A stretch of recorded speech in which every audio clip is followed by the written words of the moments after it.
was exceptional today against a very, very good side. There's no denying that in terms of this team, what we come up against. But of course, yeah, disappointed overall with the result, but very proud of the performance all round, really. They give you a hard time is what they do, because they're very, very strong and very difficult to play against.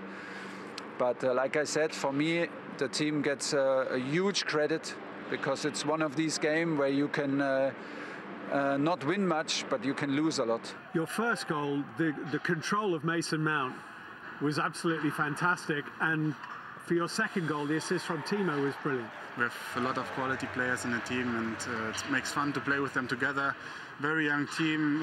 It's nice to play with them, and you know, when you get assists like this, it's always easy to score goals. So yeah, I think so. A big thanks to them, and yeah, it's very good. He needs to adapt quick as possible, and in any match learn, take every step positive, and that's what he's doing, and what we demand also from him. He has the ability, so he has to show up. He has to be also there, needs to be fully focused on any game that's coming. There's 4 games left, and with that performance, that effort, in the way we played today, do I believe we can win 4 games? Yeah, of course, I honestly do. I honestly do, and that's what we've got to do, Steve. We have no alternative now. We've got to go and win 4 games. And on Monday, after Burnley, you'll ask me the question and I'll give you the answer from that. But at this present moment in time, what's the focus? The focus is to win 4 games, and that's our aim. It was a very Fulham performance in a way. There was, played some exceptional football, just a bit blunt at one end and then conceding at the other. Yeah.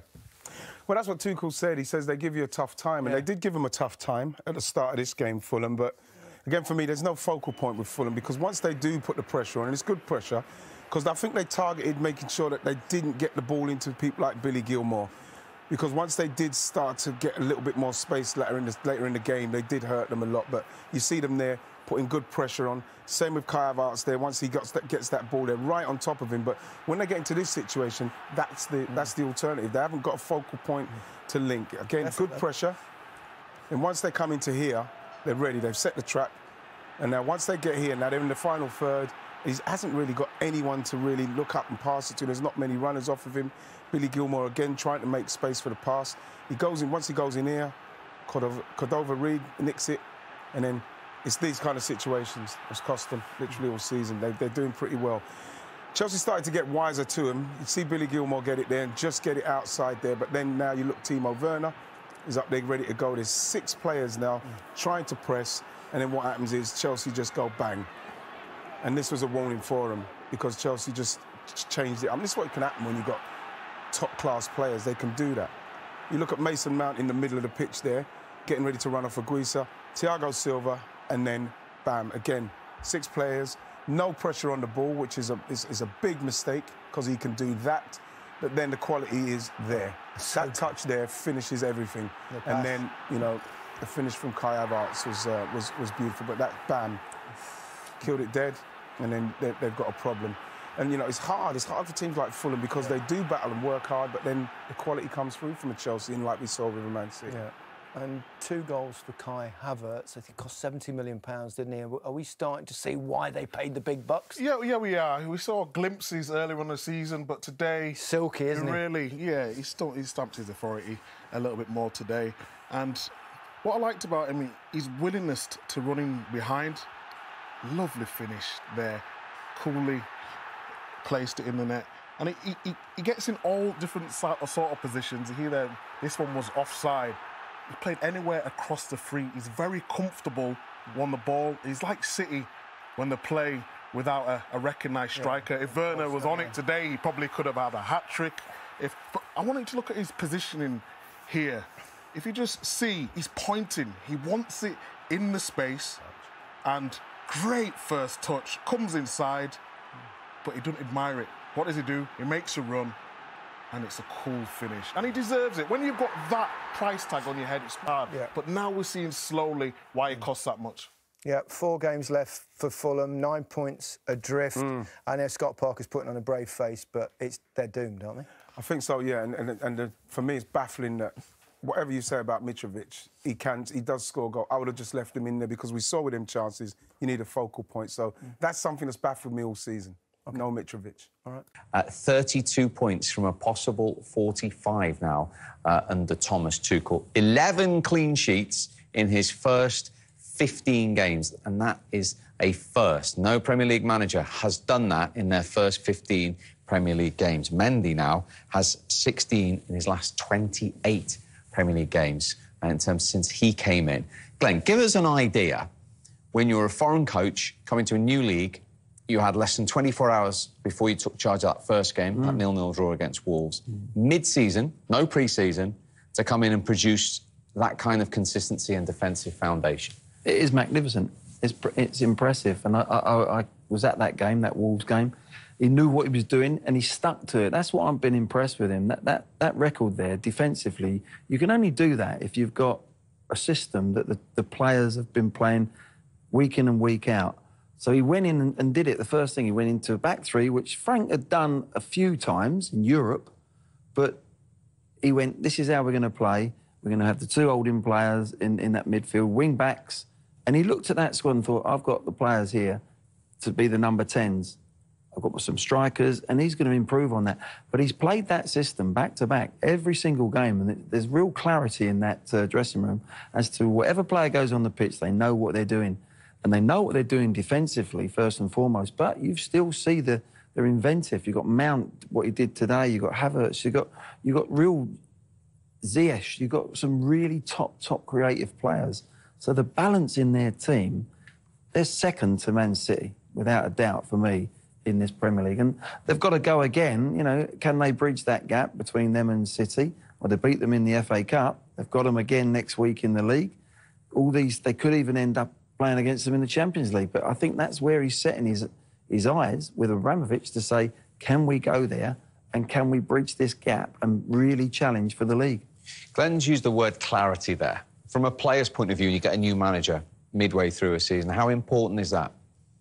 Oh, it's huge. You want to make sure you're all on the same page. You want to know that the message isn't being distorted. You want to know that me and you, who are playing next to each other in midfield, are getting the same message. We understand what the goal is. We understand what the ramifications are if we don't do our job. You need to know that if you don't do a certain thing that the manager sets forward, you won't be in the team. This is what is expected. This is what you must do if you want to perform. And, you know, as Glenn said, I think he came and set that out really early, that this is how he plays. This is what he demands from each position. I think he brought back people like Rudiger that had been in the wilderness and gave them a new lease of life, quality players. And then on top of that, every player has to fight all over again for their position. Some players that had been playing week in, week out suddenly have to raise their game again. Some players who haven't played suddenly have got an opportunity. And then that is competition all over again. And, you know, the previous manager may have probably been 3 or 4 squad members down because they were on the back burner not being used. Now, Thomas Tuchel's got 4 extra players that are in his squad, and now you're getting down to the latter end of the season. Some of them are fresh. Everyone's lively. Everyone's wanting to compete for these 3 major competitions that they're still in at this latter stage. So it's worked so well. If that midfield scenario ever came into reality, you were doing all the running, by the way. But do you think, how many of his first 11 do you think he in his own mind, he has? This isn't about a first 11. I think that's what we get. But if he was playing a Champions League final tomorrow, do you think he'll pick that on who's fit and who's able. But I think he knows what that possibly... But what he's done is the shape of the team hasn't changed. That's where the clarity... It's easy to have that clarity. The responsibilities of all the team, they know what they're about. And I think he's grown in understanding those players and getting to know... When you think about it, Alonso came in, Chilwell didn't play, for instance, give you an example. And I'm thinking, well, Chilwell was excellent at the early part of the season. And he's now found out that, hang on a minute, Chilwell, he can play wing-back. He can do this, and he's put him ahead of Alonso. So there's a battle going on there. He's played Hudson-Odoi as an attacking wing-back, more as a winger when he can do against the different opposition. I don't expect him to play him there against, say, Real Madrid. But he's finding out about all these individual players. And he's got the young boy today, Gilmore, went in. He's found out a lot more about him. He's still in this process of finding out about his individual team, but it's always within this shape that has suited them down to the ground. And, you know, players have come out and players have come in, and the same intensity, the same 8, 9, 10 out of 10 has been there from the team. You know, Thiago Silva came out against Tottenham, pulled his hamstring. I'm thinking to myself, that's going to be a problem to him, that back three. No. Christensen came in and did the business, and as you say, Rudiger's come in. They've been absolutely brilliant. The test will come. Well, not a test, but he's good enough to go, if they do have a bad run, if they lose a couple of games, don't be surprised if he goes, right, I'm going with a flat 4, I'm going to play 2 and play a different shape completely.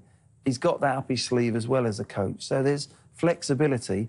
And we've got to say that the game they did lose, 5-2, was... It came from nowhere, didn't it? They went down to 10 men. No, the credit's got to go at West Brom on the day. They were outstanding for one game. But there was a story behind that in many ways. But no, he's been absolutely brilliant the way he's come in. Absolutely. And next up for Chelsea, in the Premier League anyway, is a trip to the Etihad Stadium. Now, whether that will be relevant in terms of the Championship Day celebration for Manchester City